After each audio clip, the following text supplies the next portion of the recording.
Sejam muito bem-vindos a mais um episódio do podcast Além do Jaleco. Hoje estamos aqui com a doutora Jéssica. Um prazer ter você aqui com a gente, doutora, e obrigado por ter vindo. Eu que agradeço o convite, estou muito feliz de estar aqui também. Show. E aí, doutora, antes de tudo, para o pessoal que é de casa ali, que ainda não te conhece, queria que você contasse um pouquinho da sua trajetória, as suas especializações. A gente já estava até comentando aqui nos bastidores, né? Mas é muito importante que você passe ali para eles também, para eles te conhecerem mais. Sim, eu gosto sempre de contar a minha história, porque eu acho que tem muitas aventuras e muitos nuances na formação de um médico aqui no nosso país. Eu já tenho um tempo aí de formada, sou formada em medicina, depois eu fiz pediatria e depois eu fiz UTI pediátrica. Porque quando eu terminei pediatria, eu sentia que eu precisava de algo a mais para me dar segurança, porque eu trabalhava muito dentro de hospital ainda na época. E eu resolvi trabalhar com emergência e fiz a residência médica de UTI pediátrica. Sim. Isso me trouxe muita alegria e até hoje me traz muita segurança na minha prática como pediatra. Que legal. E você também tem outras vertentes ali, né? Dentro do seu consultório e também fora dele, né? Conta um pouquinho. Exatamente. Fora do consultório, eu trabalho em UTI. São ambientes que a gente fala que são ambientes controlados. São ambientes fechados em que a gente tem determinadas condutas com uma criança que está gravemente doente. A gente fala que são crianças criticamente enfermas. É o extremo da pediatria, é a linha final. Não que necessariamente o desfecho vai ser ruim, mas é a linha final. E isso faz um contraponto muito interessante com o consultório, porque o consultório é o começo, é o que a gente trabalha ali para que a criança não chegue em nenhum momento nessa reta ruim de desfecho. O consultório, ele traz uma perspectiva para a gente, enquanto pediatra, de prevenção, de cuidado, de acompanhamento para que a criança não fique doente. Na UTI, a gente precisa muito que essa criança fique boa. Então, trabalhar com os dois extremos é desafiador, mas é um equilíbrio muito bom enquanto profissional. Porque a gente consegue ver o que é grave e também a gente consegue entender a criança que não tem nada, que não está grave e que a gente vai acompanhar, a gente consegue prever situações que podem ser ruins e a gente atua em cima delas. O consultório ele é muito gratificante porque você acompanha desde pequenininho. A UTI ela é muito gratificante porque você consegue melhorar uma situação, uma doença, uma enfermidade, num tempo às vezes curto, mas que a criança vai embora muito bem também. Então, são dois extremos que trazem equilíbrio para a minha prática. E como que é conciliar esses dois extremos? Eu já tive mais dificuldade. Hoje em dia, eu acho que eu já estou mais calejada, já estou mais tranquila. Depois que eu tive filho, eu tenho 2 filhos, né? Depois que eu tive filho, eu tive um outro olhar sobre a UTI. A gente está numa sociedade que a gente fala muito sobre empatia. A empatia ela virou uma coisa comum, que todo mundo fala sobre isso. Mas na vida real, quando você realmente se preocupa com a outra pessoa, quando você realmente enxerga a outra pessoa, criança, família, tudo que está ali envolto no cuidado, a gente descobre na vida o que é empatia. E eu tive essa facilidade depois que eu tive filho. Que legal. Porque eu consegui projetar um pouco da maternidade no cuidado, principalmente dentro da UTI. E foi o que me levou para fazer consultório, porque eu queria ter mais tempo com os meus filhos, eu queria equilibrar os pratinhos, né? No começo a gente vai equilibrando devagarinho. Hoje eu consigo ter tempo de qualidade com os meus filhos, eu consigo estar dentro do hospital, dentro das UTIs onde eu gosto e faço consultório com muita vontade de estar ali e com tempo disponível também para receber as famílias. É difícil equilibrar, mas a gente consegue no final. Que legal. E quais são as maiores dificuldades ali que você vê em cada campo que você atua? Eu vejo agora, principalmente no consultório, famílias que têm pouca, como é que eu posso dizer isso? Pouco apoio. Pouco apoio em volta de uma família que está se constituindo. Eu faço acompanhamento desde a gestante até a adolescência. É muito comum eu receber famílias no consultório que estão ali começando e que não têm um apoio que não é técnico fora do consultório. E isso pode trazer muita insegurança. A gente acaba, né, nós pediatras, a gente acaba atuando também como esse apoio. Existe até uma discussão pouco técnica para saber se pediatra também é rede de apoio das famílias. Eu acredito que sim, porque atualmente, nessa sociedade em que a gente está inserida, as famílias estão muito isoladas. Há muito tempo atrás, quando eu era criança, às vezes até antes, né, a gente via que uma criança, ela também era criada pela tia, a avó estava muito presente, o avô, tinha um monte de gente dando suporte para essa mãe nova. Hoje nós vemos as famílias isoladas, sem esse suporte em volta. São raros os que têm. E isso é um desafio para a gente dentro do consultório, porque as nossas orientações, elas vão desde as orientações com embasamento científico, técnicas, até coisas simples, que muitas vezes a família poderia captar isso de uma boa rede de apoio. Então, o desafio do consultório é a gente conseguir entender que essa família ela não vai precisar só do embasamento técnico e científico, ela também vai precisar ali de afeto por trás disso, ela vai precisar de apoio emocional, ela vai perguntar coisas que às vezes a gente acha simples, mas para aquela família que está passando ali aquilo naquele momento não é simples, porque ela está passando às vezes pela primeira vez. Isso é um desafio de consultório, é o que eu observo, que as famílias têm muita dificuldade com coisas simples. E a gente consegue fazer uma pediatria muito mais simples também quando a gente cria um vínculo com a família. Criar vínculo é quando você realmente se preocupa com a pessoa que você está atendendo do outro lado da mesa, ali sentada no sofá do seu lado. Criar vínculo dentro da pediatria é o que mais faz sentido, porque as outras especialidades não acompanham uma pessoa que está chegando nesse mundo e está crescendo. A pediatria, a gente acompanha a pessoa, eu gosto de falar pessoa para a gente também não romantizar tanto a criança, a gente acompanha a pessoa que está dentro da barriga até a adolescência. Se eu não criar vínculo com essa pessoa não vai ter segurança. E eu também vou ter mais dificuldade para trabalhar. Quando eu realmente me importo com aquela criança, eu proporciono dentro do meu consultório um ambiente seguro, a gente brinca, senta no chão, conversa muitas vezes sobre outras coisas que não estão relacionadas à saúde diretamente. E aí eu crio um vínculo com a criança. Automaticamente, a gente cria um vínculo com a família. A pediatria é a única especialidade que a gente atende a criança, mas a gente atende todo mundo que está ali envolvido no cuidado com a criança. Pai, mãe, vó, tia, cuidadora, cuidadores, de uma maneira geral. E essa ideia de criar vínculo, ela é muito importante, porque traz segurança para nós, profissionais, pediatras, e para a família também. Com certeza. E minha mãe, ela é pneumopediatra, né? Ah, é? Gente, eu aqui falando pra caramba. E aí, ela sempre fala assim pra mim, né? Você tocou nesse ponto que é muito bacana, né? Tem a criança, né? E tem os familiares ali próximos, né? O que é mais complicado ali de lidar? Olha... Minha mãe tem uma opinião, eu sou sincera. Não, eu sou sincera. E quem tá comigo no consultório, as famílias que acompanham sabem. É óbvio que o adulto, ele traz mais camadas de vida. Ele traz mais referências. Então, a família vai ser sempre mais difícil, vai ser sempre mais complicado. Mas quando a gente cria vínculo e a gente se preocupa com aquela família, é como se aquela família também fizesse um pouquinho parte da minha família. Depois de 1 aninho de idade, a gente espaça as consultas, né, de rotina a cada 3 meses. Eu juro para você, eu sinto saudade. Eu sinto saudade. Mesmo que a família, às vezes, seja uma família mais solicitante ou a criança seja mais desafiadora em qualquer tipo de aspecto de questão, eu fico 3 meses sem vê-los, eu sinto saudade. E tem família que passa ótimo esses 3 meses e quando volta no consultório fala, ai, doutor, eu estava com tanta saudade. Então, eles também criaram esse vínculo, eles também têm saudade. A criança, ela é mais fácil porque ela não tem camada.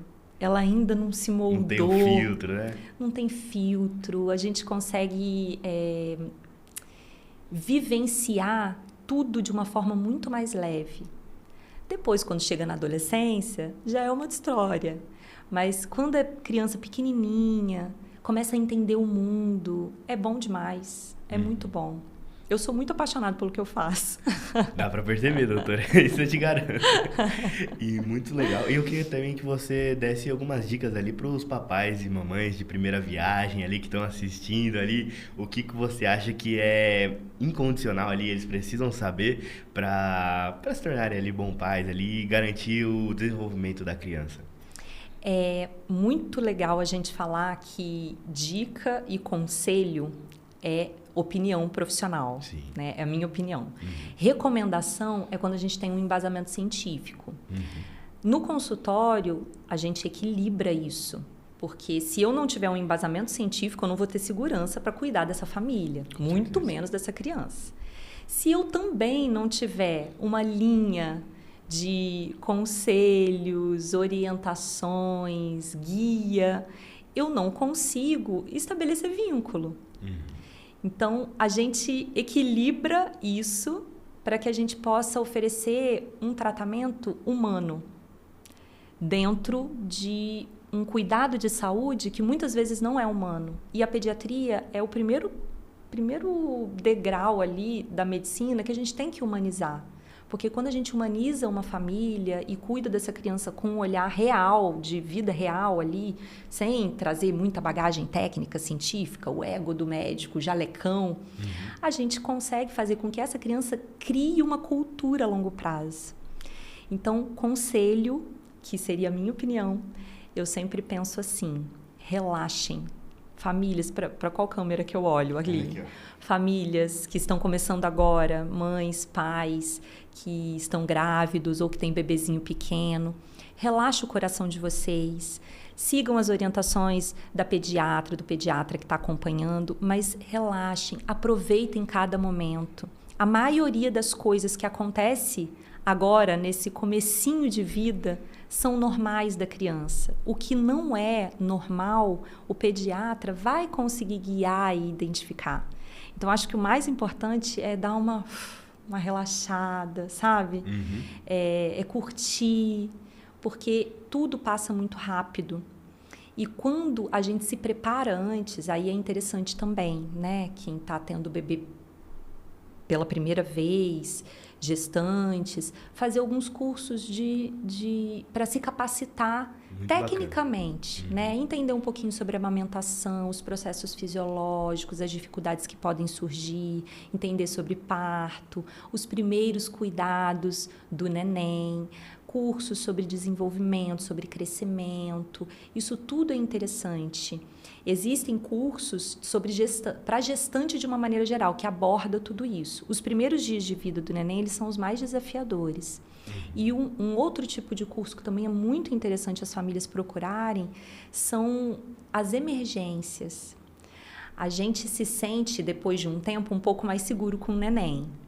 E o que pega mesmo é quando acontece algo inesperado.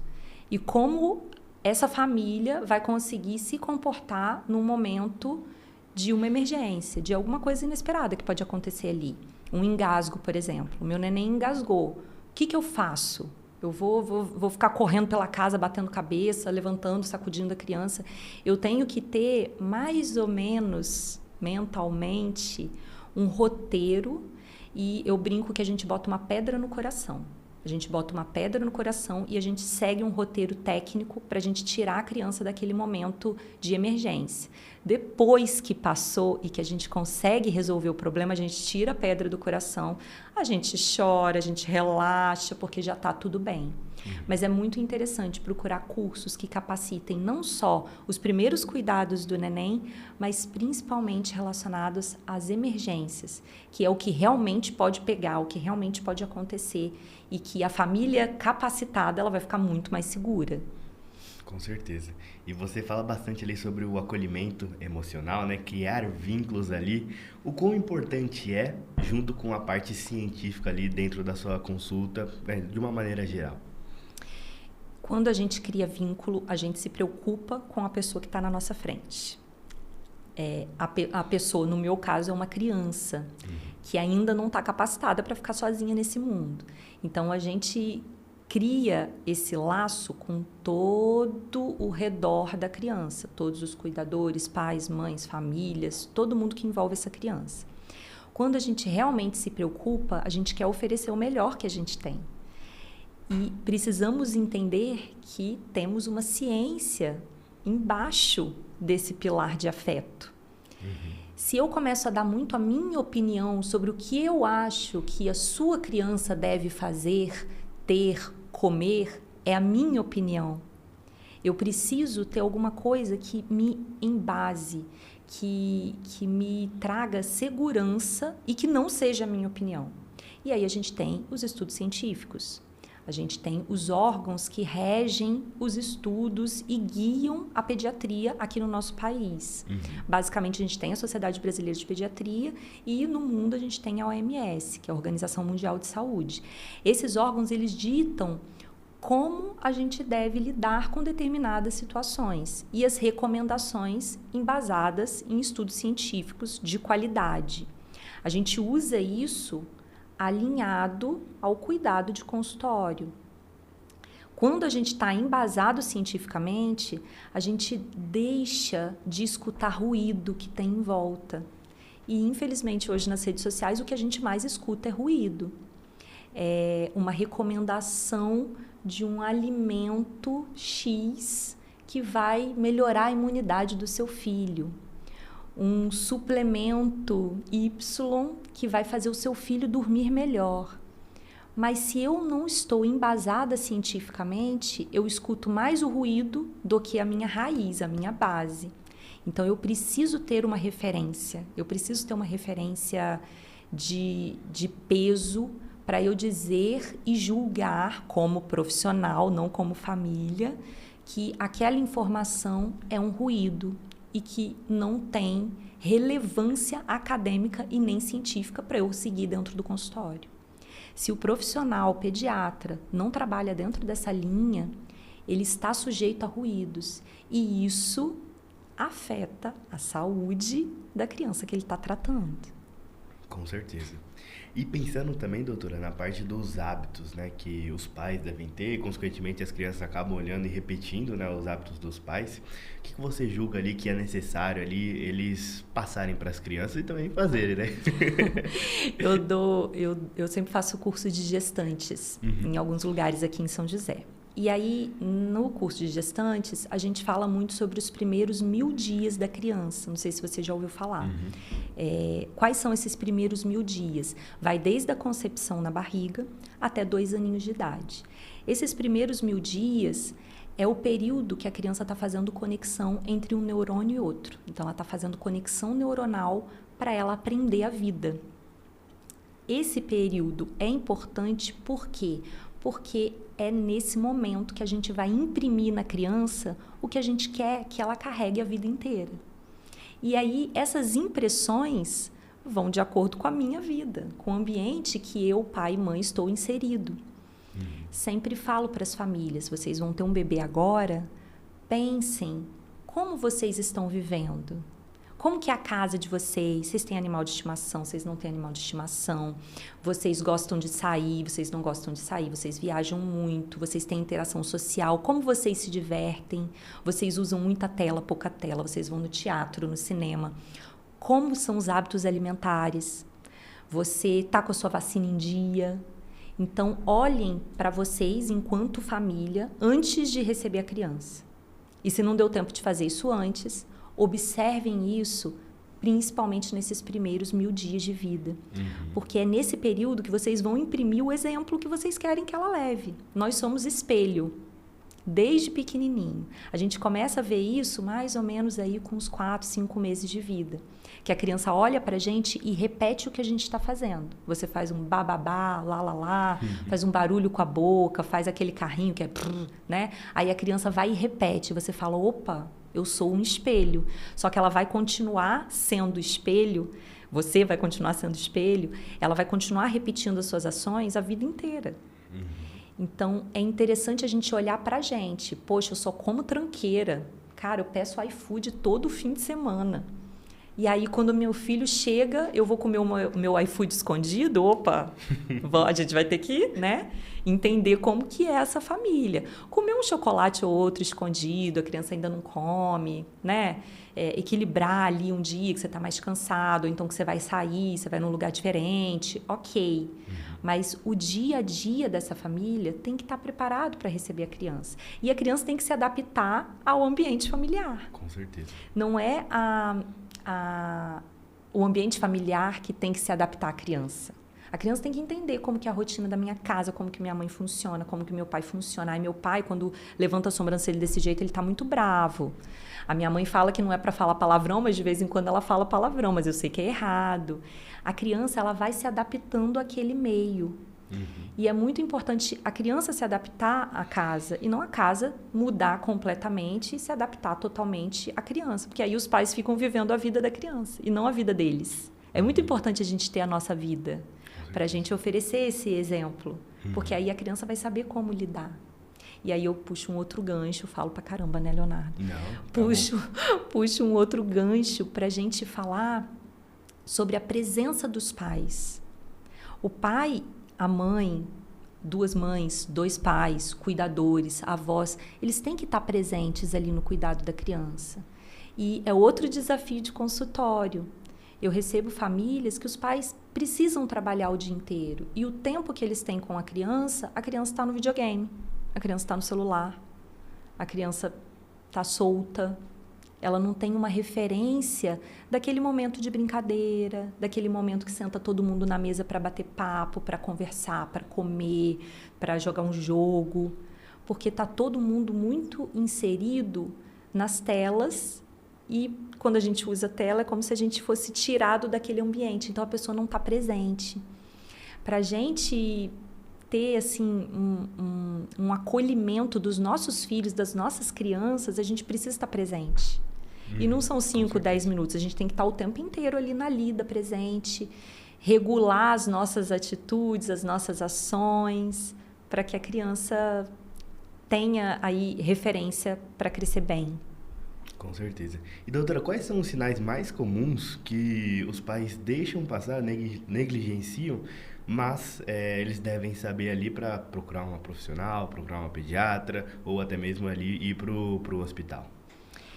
Primeira coisa, quando a gente pensa em acompanhamento de rotina no consultório, a gente pensa no crescimento, que é basicamente a criança que é pequena e ela vai ficar grande. Então, é crescimento mesmo. A gente vê as medidas e a gente pensa no desenvolvimento. O desenvolvimento, ele é dividido em várias fases, né? A gente tem desenvolvimento motor, desenvolvimento cognitivo, desenvolvimento de fala e linguagem. O nosso grande ponto de atenção, e é uma orientação dos órgãos competentes aqui no Brasil, é a gente acompanhar o desenvolvimento da criança, principalmente. O crescimento, óbvio, tem o seu valor, mas a gente precisa acompanhar o desenvolvimento, porque são algumas questões no desenvolvimento que chamam a atenção e que a gente precisa, às vezes, intervir de forma precoce. Para as famílias, é interessante acompanhar os estágios de desenvolvimento. No bebezinho pequenininho, é muito fácil a gente ver o desenvolvimento motor, que é a criança, às vezes, que vai ficar com o pescoço durinho, vai aprender a fazer esfinge quando deitado, depois de um tempo vai aprender a virar de barriga para baixo, virar de barriga para cima, rolar, sentar com apoio, sentar sem apoio. Esse desenvolvimento motor a gente consegue avaliar com mais facilidade dentro de casa. Uma família sozinha, ela vai acompanhando. Tem algumas cadernetas de saúde que vêm com a tabelinha do desenvolvimento para a família ir ticando isso a longo prazo e ver se está tudo dentro dos conformes, tudo dentro do que a gente espera para determinada faixa etária. Então, um ponto de atenção sempre na rotina do acompanhamento pediátrico é o desenvolvimento. A gente também faz isso nas consultas. É claro que na consulta a gente vai fazer com mais minúcia, a gente vai fazer aí com um pouquinho mais técnica do que a família que vai acompanhar de uma forma mais simples em casa. Por isso as consultas, elas são muito importantes, mensais até 1 ano de idade. Também existem milhares de outras questões que a gente vê nas consultas de rotina, mas o desenvolvimento ele é um ponto de atenção, principalmente até 1 ano. Fora, né, desse contexto de consultório, a gente tem que pensar nas crianças que ficam doentes. Crianças que ficam doentes, a gente faz um mapa mental de sinais de alerta para procurar o pronto-socorro. Pronto-socorro, o nome já fala. A criança vai precisar de um atendimento ali imediato para alguma condição que está acontecendo. Às vezes a gente vê famílias que se desesperam, que não tem uma base, uma pediatra que está acompanhando, e aí bate muito em pronto-socorro. Quando a gente vai muito em pronto-socorro, a gente recebe um atendimento naquele momento. A gente está vendo uma fotografia, a gente não está vendo um filme da criança. No consultório eu vejo o filme, no pronto-socorro eu estou vendo uma foto. Então, às vezes, recebe um monte de tratamento no pronto-socorro que se fizesse um acompanhamento com calma, ou então batesse lá no consultório primeiro, antes de ir para o PS, talvez não precisasse de tanta coisa. Sinal de alerta para procurar pronto-socorro. Existem vários, vai depender do sintoma que a criança tem em casa. Mas, no geral, o que a gente pensa para a criança procurar o PS? A criança precisa ter cansaço para respirar, a criança que está ofegante, ou esforço para respirar, afunda aqui embaixo da costela, afunda aqui embaixo do pescoço. Então, essa parte mais ou menos respiratória. A criança está vomitando tudo que ela come. Nossa, doutor, ó, dei até o remédio de vômito, vomitou. Dei água, vomitou. Estou tentando dar no peito, para mamar no peito, vomitou. Se a criança não está ingerindo nada, ela vai desidratar. Então, ela vai precisar de um cuidado de pronto-socorro. A criança que está fora do estado normal dela. Teve uma febre, mediquei a febre, mas ela ainda não está normal. Ela está quieta, está parada, só quer ficar deitada, está dormindo demais, fora dos períodos de sono normal dela. Então, a criança que está com o estado geral afetado, sim, ela vai precisar de cuidado no pronto-socorro. E a febre, a bendita febre, que todo mundo morre de medo da febre. Aí, esses dias uma mãe me perguntou, mas, doutora, a senhora também não tem medo quando seu filho está com febre, quando sua filha está com febre? E como mãe, é óbvio que eu tenho medo. Eu sei o que pode acontecer com uma febre. Mas eu entendo que existe uma evolução. Um pico de febre não vai fazer com que a criança, né, fique ruim, fique mal, precise de atendimento imediato. A gente pode medicar e tentar acompanhar essa criança em casa, a princípio. Quando que a gente se preocupa com febre? Quando dura mais de 3 dias, ou aquela febre muito alta que não está baixando o quantitérmico em casa, ou a criança que tem febre, estado geral muito comprometido e aparecem manchas arroxeadas pelo corpo junto com a febre. São sinais que essa criança precisa procurar o pronto-socorro imediatamente. Teve febre hoje de manhã, dei remédio, ficou bem, brincou. Aí hoje à noite teve febre de novo, dei remédio, baixou, tá bem. Talvez seja o caso de mandar uma mensagem para a pediatra ou de ir no consultório da pediatra para ser examinado. Não precisa necessariamente bater no pronto-socorro. Perfeito, doutora. E um ponto que eu queria entrar, que eu acho muito bacana, que você já falou um pouquinho, né? É a parte ali, o que o pediatra consegue ajudar dentro da família, né, dessa criança. Então, pode até ajudar a ter um relacionamento melhor entre pais e filhos. Lógico, além de diagnosticar, tem alguns pontos a mais que você acha que julga que é necessário? Sim. Quando a gente cria vínculo com a família, a gente cria também determinadas liberdades. E aí a gente consegue ver, talvez, alguns pontos que a família que está dentro do problema não consegue enxergar. E aí, sim, a gente orienta, recomenda da melhor forma. Um ou outro ponto de atenção em relação a relacionamento dentro da família.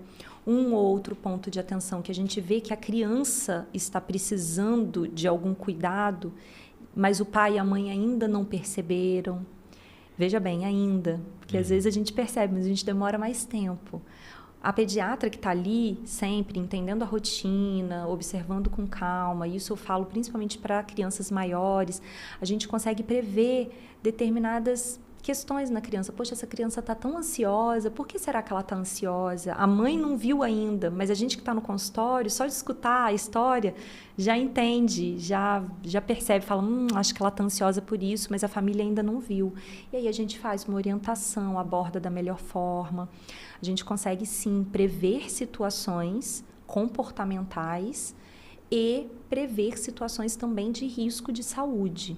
Situação comportamental, a gente consegue perceber, às vezes, alguns sinais que a criança mostra que eu falo, será que tem alguma questão de comportamento aí e que a gente precisa intervir? E aí a gente aborda a família, aborda a mãe. Você já percebeu que o seu neném faz isso? Ou que a sua criança está fazendo isso? Você acha que isso é importante? Ou você não percebeu ainda? É uma maneira que a gente tem de ir conversando e se entendendo. É uma via de mão dupla. Com certeza. Né? A família traz para a gente e eu também levo para a família. As demandas, elas têm que caminhar nesse sentido. Quando a gente trabalha com afeto, com vínculo, com confiança, isso acontece de forma natural. Com certeza. E quais são os erros, doutora, mais comuns que você vê ali nos pais que querem acertar demais? Olha, eu não gosto muito de falar de erro, porque erro é uma palavra muito forte, né? A gente, às vezes, desvia um pouco o caminho. Eu falo também como mãe. Perde paciência, não respeita o tempo da criança. Cada criança tem um tempo, às vezes, de mostrar um determinado comportamento, personalidade, temperamento. Então, eu vejo que talvez a grande questão seja a paciência, a nossa paciência. Que a gente precisa trabalhar isso. É óbvio, isso não acontece com todas as famílias, mas a nossa paciência de esperar a coisa acontecer, seja num quadro de doença, seja numa questão de acompanhar o crescimento, observar sinais do desenvolvimento. A gente precisa ter paciência para a gente passar por isso. Então, eu acho que o grande desvio que a gente comete no nosso caminho como pai e mãe é não ter a paciência de esperar a criança se mostrar para a gente. Eu também sempre falo no consultório, as mães morrem de rir também, já sabem, P de paciência. Cadê o seu P? Pega o seu P, pega a sua paciência agora. É P de paciência para esperar a criança trazer coisas. O que não dá para ter paciência é numa situação de emergência. Se é uma situação de emergência, eu tenho que atuar naquele momento. Se a minha criança está com uma febre alta, cheia de mancha no corpo, eu não vou ter a paciência de trocar a roupa dela, dar um banho. Não, eu vou pegar essa criança e vou levar ela para o hospital.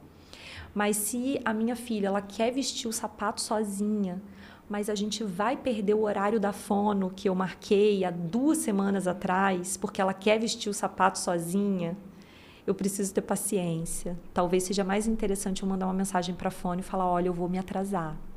Eu usei esse exemplo da fono porque, enfim, é muito comum, né? A criança que às vezes faz alguma terapia ou então tem algum compromisso, alguma coisa que ela vai fazer naquele momento, só que ela quer muito botar o sapato sozinha e ela bota o sapato ao contrário, ela não sabe amarrar, ela chora, ela quer o sapato rosa, mas aí tem a sandália azul que é mais legal. E esse contexto da criança, você precisa entender o universo da criança. Com certeza. Para você ter a paciência de passar por ele, sabe? E qual conselho você daria para os pais que se sentem sobrecarregados nesse momento ali, né? Por exemplo, aí na primeira gravidez, né? Para, de fato, passar por isso da melhor maneira. A sobrecarga materna, ela é, assim, papo de discussão, seria um outro podcast. Sim. Inclusive, me convida, eu venho. Aí eu mudo de lugar, a gente é outra pessoa aqui. A sobrecarga materna é muito importante 2025, nessa era que a gente está vivendo. Porque nós, mães, nós, mulheres, estamos mais sobrecarregadas. Estamos isoladas, a gente tem pouca rede de apoio. Seja porque eu, mãe, mulher, não estou preparada ainda para chamar a rede de apoio para me ajudar, para pedir ajuda, ou porque realmente eu não tenho, eu não construí isso. Famílias que estão começando agora se sentem sobrecarregadas, e eu falo diretamente para as mães, para as mulheres, busquem ajuda, busquem uma rede de apoio. Uma pessoa que vai ajudar ali no cuidado com a casa, que vai ficar com o meu bebê um pouquinho para eu poder tomar um banho. Poxa, o meu bebê dormiu, mas ele só dorme no colo. Será que dá para passar por um colo de uma amiga ou da minha mãe, da avó que está ali, só para eu tentar relaxar e dormir um pouquinho também? Essa rede ela é muito importante. E outra coisa que é muito importante, nós mães, quando a gente tem o primeiro neném, a gente perde um pouco a nossa identidade. Isso é normal, porque a gente vai moldar uma nova identidade como mãe.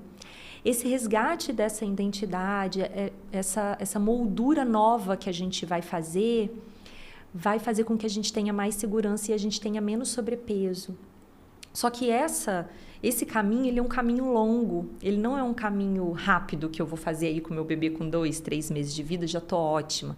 Ele é um caminho longo. E eu preciso ser muito sincera com as minhas emoções, com o que eu já passei, o que eu sei que eu vou passar. Então, eu preciso ter tempo para pensar sobre isso. Às vezes, deixar o neném um pouquinho, ou a criança um pouquinho com outra pessoa e ir andando na padaria para comprar um pão. Um momento que eu não vou mexer no celular, que eu não estou em cuidado com o neném, que eu vou botar uma roupa, vou fazer uma caminhada curta, vou interagir com as pessoas ali na hora de passar o cartão no débito, no crédito, no Pix. Isso é resgate mental da pessoa que vai se constituir depois da maternidade. Famílias e mães que se sentem sobrecarregadas precisam de apoio ali em volta. Não é difícil conseguir, mas a gente tem que estar preparada para pedir ajuda, para chamar todo mundo. E é importante a gente falar que pai não é rede de apoio, pai é pai. O pai também se sente sobrecarregado.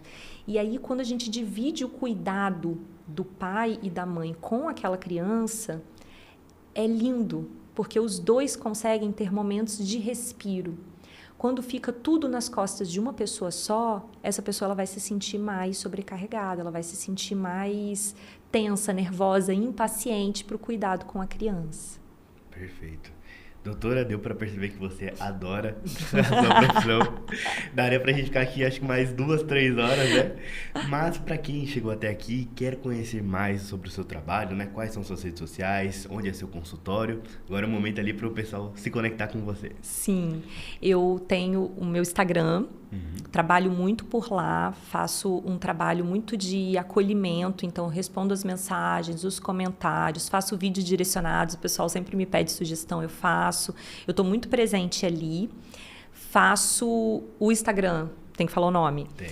Doutora Jéssica Zelma Pediatra. DRA, né? Isso, DRA. DRA, Jéssica Zelma Pediatra, fácil de encontrar. Eu atendo atualmente no meu consultório aqui em São José dos Campos, faço telemedicina também, tenho muitos pacientes fora do Brasil, do nosso país. Faço também com muita alegria, porque eu tenho orgulho de dizer que eu tenho paciente no mundo todo, isso é muito legal, tenho pacientinho no Japão, no Canadá, em Portugal. É muito bom poder oferecer orientações e guiar as famílias mesmo à distância. É possível fazer uma telemedicina de qualidade. E além de estar presente ali no consultório, no Instagram e fazendo telemedicina, para os meus pacientinhos de consultório, eu também tenho essa cortesia de estar disponível pelo WhatsApp, sem ter custo adicional nenhum por isso. Muito legal, doutora. Foi um prazer ter você aqui com a gente. Espero que você tenha gostado e que você volte mais vezes também. Eu que agradeço o convite, me diverti muito, falo pra caramba. Assim que é bom. E espero o novo convite de vocês. Obrigada. Combinado. E você que chegou até aqui também não se esqueça de se inscrever no canal, deixar seu like para não perder nenhum conteúdo, que eu te espero no próximo episódio. Até mais!